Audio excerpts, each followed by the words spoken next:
Bon matin tout le monde, bienvenue dans Jazz, de chasse, de pêche, de plein air avec moi-même Yann Monette. Écoutez, j'espère que vous allez bien. C'est encore moi qui va faire le On Jazz d'aujourd'hui. Écoutez, j'ai eu beaucoup de commentaires sur la vidéo que j'ai faite à propos de tous les arbres que j'ai tassés.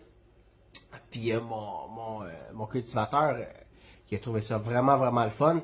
Puis quand je demande une permission, c'est bien rare que je paye. Je veux jamais payer parce que je suis à la chasse pour le fun. Déjà, ça coûte cher à la chasse. Les décoils, le gaz, le ci, le ça.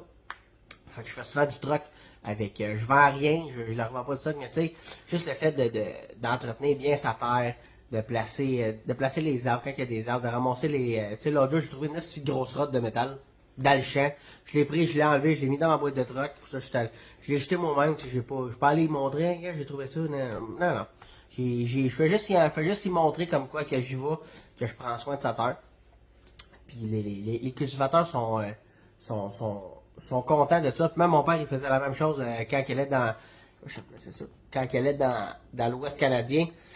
Il se traînait tout le temps de la broche puis des pinces. Parce que quand il allait en Saskatchewan, souvent, les fermiers ils ont tellement grand là-bas qu'ils sont pas capables souvent de faire le tour des clôtures.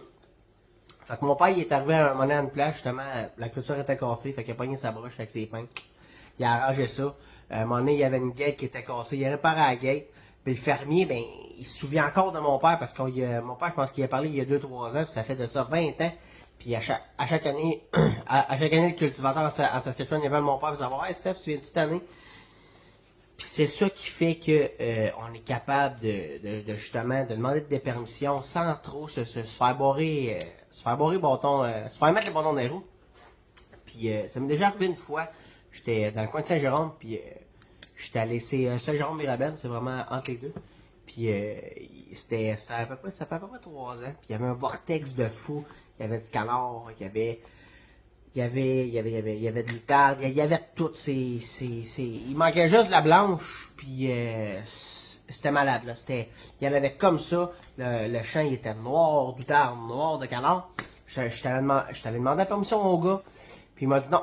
Il m'a dit, moi c'est non. Il dit, la dernière fois que j'ai dit oui à des gars, ça a fini qu'ils ont mis des pancartes sur ma ferme, puis ils se sont pratiqués à tirer du 12. J'ai fait, c'est une niaise, ça.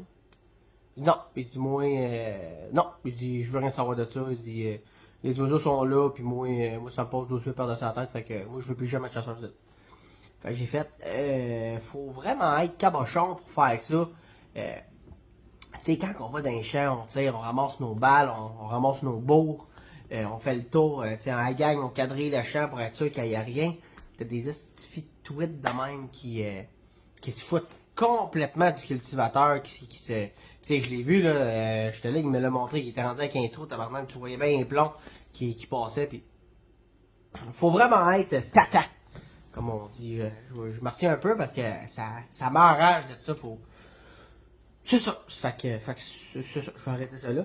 Écoutez, j'ai eu une question de Alain qui me demandait, Yann, je peux-tu mélanger Renfrex et préorbital sur mon appât? Oui, Alain, il n'y a pas de problème. Dans le fond, la technique que tu peux faire, c'est que vraiment proche de ton appât, même au-dessus de ton appât, tu peux mettre juste un tampon avec du Renfrex.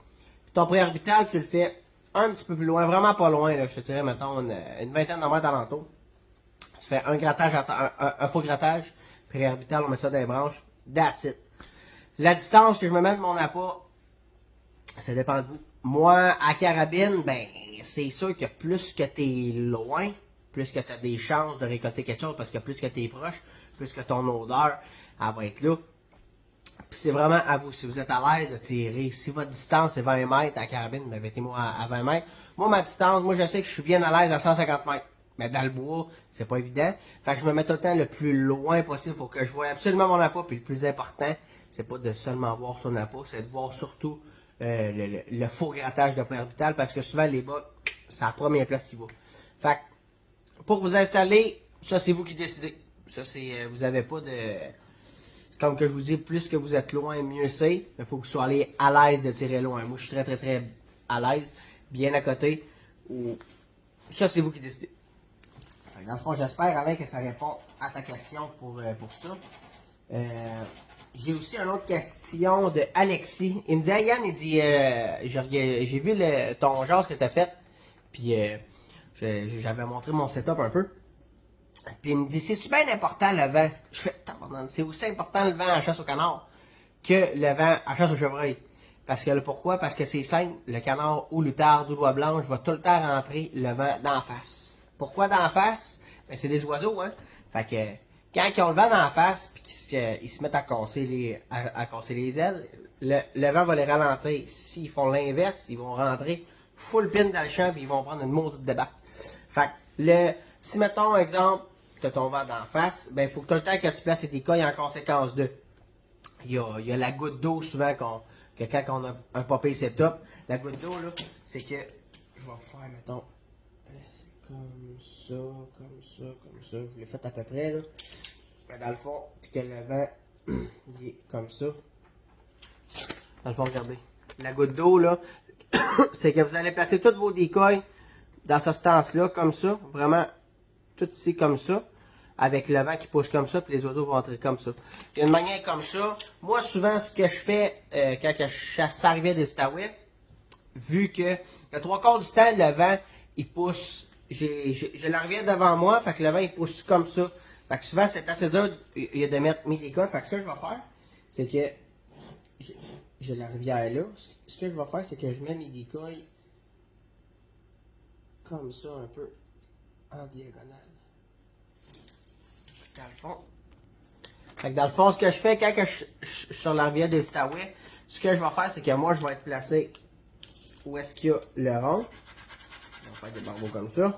Où est-ce que les barbeaux, c'est l'eau. Puis ça, c'est moi. Fait que dans le fond, ce que je vais faire, puis que le vent pousse comme ça, je vais faire comme une grande loupe, comme ça.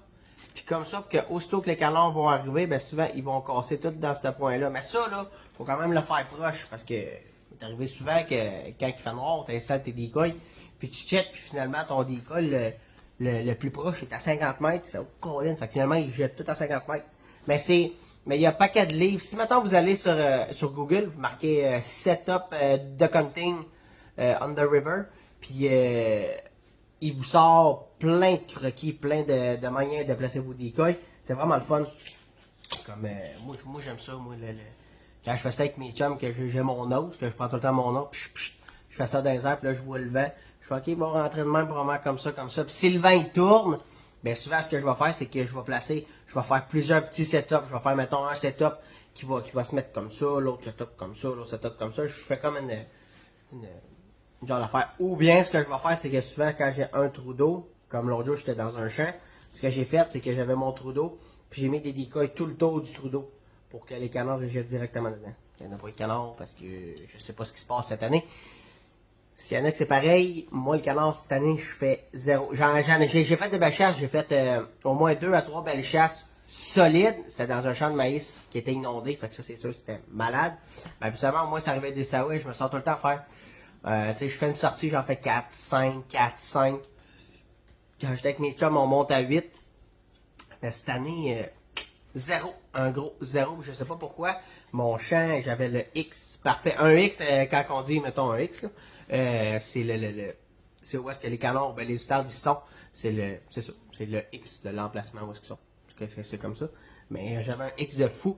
J'avais des outardes comme ça, du canon comme ça. Puis quand je me suis installé le matin, zéro, il bouge plus de l'eau, il lève même pas pour aller dans les champs. Fait que je sais pas. Fait que s'il y en a qui auraient des théories, quoi que ce soit, moi j'ai deux théories. C'est soit que, parce que je sais pas, j'ai comme l'impression que les champs c'est long avant qu'ils soient coupés. Fait que c'est soit que les canards et les outardes ils ont déjà passé, ils ont flyé l'autre bord aux États, ou bien qu'ils sont juste pas arrivés. C'est une des deux parce que je trouve que j'en vois pas beaucoup. Absolument, je vois des nuages de canards, des nuages d'outardes dans mon coin. Je suis en Gatineau, Montebello, là, je chasse un petit peu partout là.